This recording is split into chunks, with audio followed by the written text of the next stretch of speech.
சமீபத்தில் தான் ராஜஸ்தானில் சட்டமன்ற தேர்தல் முடிந்தது. அந்த சட்டமன்ற தேர்தல் நடந்து முடிந்ததும் பாஜக அங்கே வெற்றி பெற்றது. ஏறத்தாழ ஒரு 115 இடங்களில் வெற்றி பெற்று அவர்கள் ஆட்சி பொறுப்பிற்கு வந்தார்கள். ஆட்சி பொறுப்பிற்கு வந்து சில வாரங்கள் ஆகக்கூடிய நேரத்தில் டிசம்பர் 5ஆம் தேதி அங்கு ஒரு சட்டமன்ற தேர்தல் நடக்கிறது. அதனுடைய வாக்கு எண்ணிக்கை நேற்றைய தினம் நடந்திருக்கிறது. அந்த வாக்கு எண்ணிக்கையினுடைய முடிவில்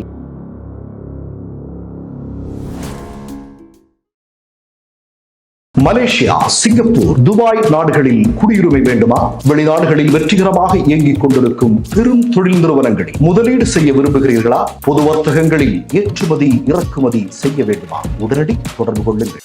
மிஸ்டர் பர்ஃபெக்ட் எக்ஸ்ட்ரா கோல்டு திருமணமான ஆண்களுக்கு திருப்பு முனையை ஏற்படுத்தும் ஹலாலான இயற்கை வியாகரா. வயதான பலகினமா, சுகர் பலகினமா, இனி கவலை வேண்டாம், உடனே ஆர்டர் செய்யுங்கள். இந்த சேனல் மக்களுக்காக செயல்படுகிறது என்று நீங்கள் நம்பினால், வாய்ப்பிருந்தால் எங்களுக்கு முடிந்த உதவியை செய்யுங்கள். வணக்கம். சமீபத்தில் தான் ராஜஸ்தானில் சட்டமன்ற தேர்தல் முடிந்தது. அந்த சட்டமன்ற தேர்தல் நடந்து முடிந்ததும் பாஜக அங்கே வெற்றி பெற்றது.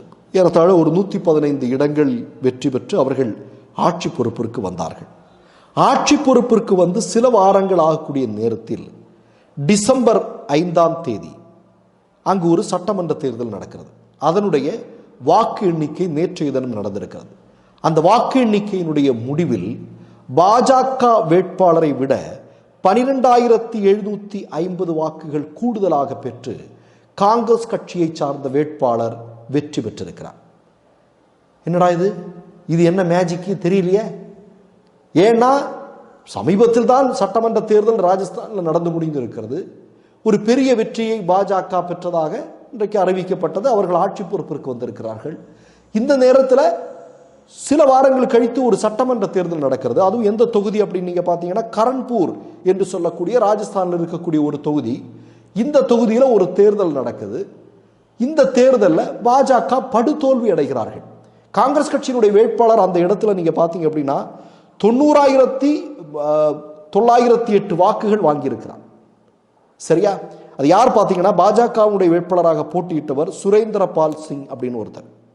காங்கிரஸ் கட்சியினுடைய வேட்பாளராக போட்டியிட்டவர் ரூபீந்தர் சிங். அந்த இடத்துல ஒரு காங்கிரஸ் கட்சியினுடைய வேட்பாளர் மரணம் அடைவதை தொடர்ந்து தான் ஏற்கனவே சட்டமன்ற தேர்தலோடு இந்த தொகுதிக்கு தேர்தல் நடக்கல. இப்போது தேர்தல் நடந்திருக்கிறது. அந்த தேர்தலில் காங்கிரஸ் அமோக வெற்றி பெற்றிருக்கிறது. இதுல இன்னொரு செய்தியை நான் சொல்றேன்.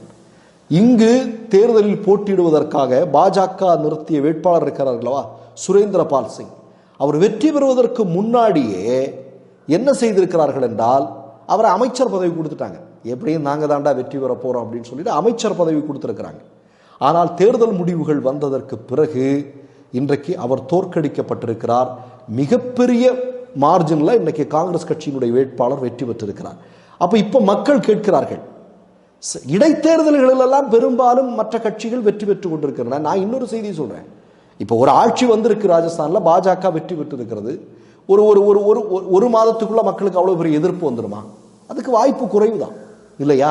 நிச்சயமாக அங்கு வெற்றி பெற்றிருக்க வேண்டும். ஆனால் வெற்றி பெறவில்லை.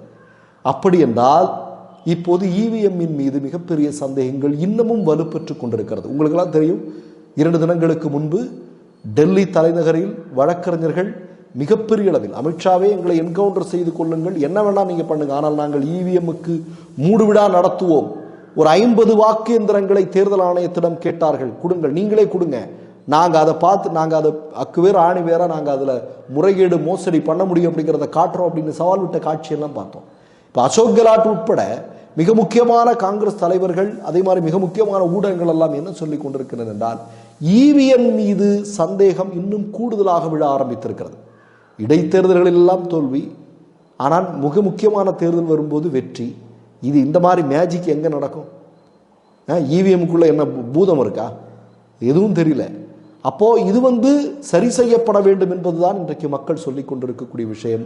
அதற்கு ஆதாரமாக ராஜஸ்தான் இடைத்தேர்தலில் காங்கிரஸ் அமோக வெற்றி பெற்றிருப்பது மிகப்பெரிய அளவில் இந்த சந்தேகத்தை எழுப்பியிருக்கிறது என்பதுதான் இப்போது வந்து கொண்டிருக்கக்கூடிய செய்தி.